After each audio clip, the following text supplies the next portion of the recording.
आप देख रहे हैं अल्फा डिफेंस हिंदी में आपका स्वागत है। आज के इस वीडियो में हम लोग बात करने वाले हैं एक ऐसे टॉपिक के बारे में जहां पर चीजें बहुत ही इंटरेस्टिंग हो गई।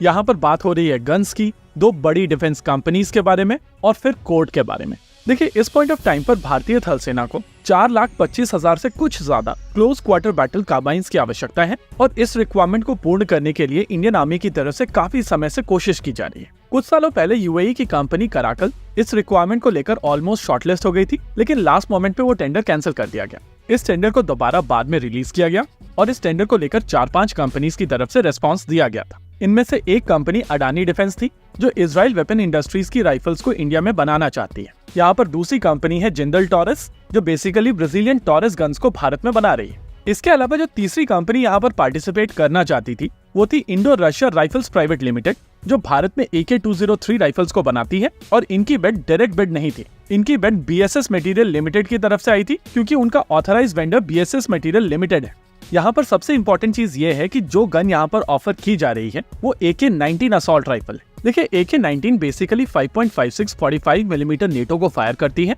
लेकिन ये 935 मिलीमीटर लंबी गन है, यानी कि थ्योरेटिकली आप इसको कार्बाइन क्लासिफाई नहीं करेंगे, लेकिन इसको रिजेक्ट करने का भारतीय सेनाओं की तरफ से जो कारण दिया गया है वो ये नहीं है। प्रैक्टिकली इंडियन आर्म फोर्सेस की तरफ से कहा गया है कि BSS मटेरियल लिमिटेड के पास में बैंक में बहुत ज्यादा पैसे नहीं है और इस वजह से वो अश्योर नहीं कर सकते हैं कि सारी डिलीवरी की जाएंगी। BSS मटेरियल लिमिटेड की तरफ से कहा गया है कि जो गन बनाई जाएगी वो Indo Russia rifle private limited द्वारा बनाई जाएगी और उनकी फाइनेंशियल कंडीशन सबको पता है। इसके अलावा भारतीय सेनाओं की तरफ से जो टेंडर रिलीज किया गया था वहाँ पर एक एम्बिग्युइटी थी और यहाँ पर इंडियन आर्मी की टेक्निकल इवैल्यूएशन कमेटी की तरफ से गलती की जा रही है। उनको BSS मटेरियल लिमिटेड की फाइनेंशियल कंडीशन नहीं, Indo Russia rifle private limited की फाइनेंशियल कंडीशन समझनी पड़ेगी, क्योंकि गन ये कंपनी बनाएगी। BSS मटेरियल लिमिटेड की तरफ से इंडियन आर्मी की इस टेक्निकल इवैल्यूएशन कमेटी को 2 बार लेटर लिखा है, लेकिन उसके बाद भी उन्होंने इस राइफल को कंसिडर नहीं किया है। In response BSS material limited ने मिनिस्ट्री ऑफ डिफेंस को दिल्ली हाई कोर्ट में घसीटा है।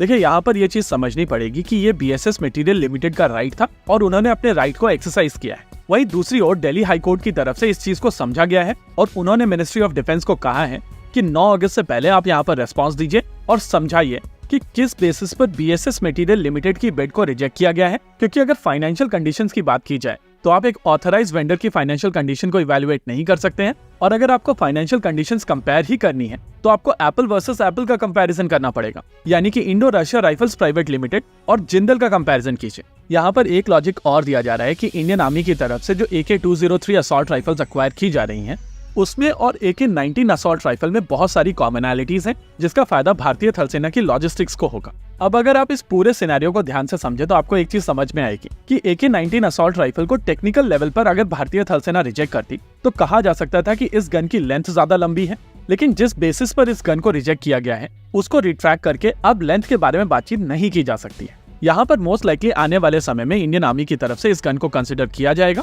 और यहाँ पर ये जो BSS मटेरियल लिमिटेड को डिस्क्वालीफाई किया गया है उसको रद्द किया जाएगा। लेकिन इसके खिलाफ अडानी और जिंदल दोनों की तरफ से भारतीय सेना के ऊपर प्रेशर बनाया जाएगा और इसी वजह से ये देखना काफी इंटरेस्टिंग होगा कि आने वाले समय में चीजें कैसे मूव करती हैं। क्योंकि अगर ये असॉल्ट राइफल कंपटीशन में आ जाती है तो बाय डिफॉल्ट ये L1 होने वाली है। मेरी गट फीलिंग यहाँ पर कह रही है कि इवेंचुअली ये टेंडर पूरी तरीके से दोबारा स्क्रैप किया जाएगा और इंडियन आर्मी को कार्बाइन खरीदने में और ज्यादा समय लगेगा। ऐसे में जरूरी है कि इंडियन आर्मी इस टेक्निकल इवैल्यूएशन कमेटी से पूछे कि इन्होंने ये स्लॉपी काम क्यों किया। इसके अलावा इंडियन आर्मी को यहाँ पर एक प्रॉपर फ्रेमवर्क बनाना पड़ेगा, क्योंकि असॉल्ट राइफल्स को लेकर जिस तरीके से टेक्निकल इवैल्यूएशन कमेटीज पिछले कुछ समय से काम करती आई हैं, वहाँ पर बहुत ज्यादा प्रोफेशनल काम देखने नहीं मिला है। इसी के साथ आज के इस वीडियो में रखते हैं केवल इतना ही। वीडियो को अंत तक देखने के लिए धन्यवाद। देखते रहिए अल्फा डिफेंस। जय हिंद।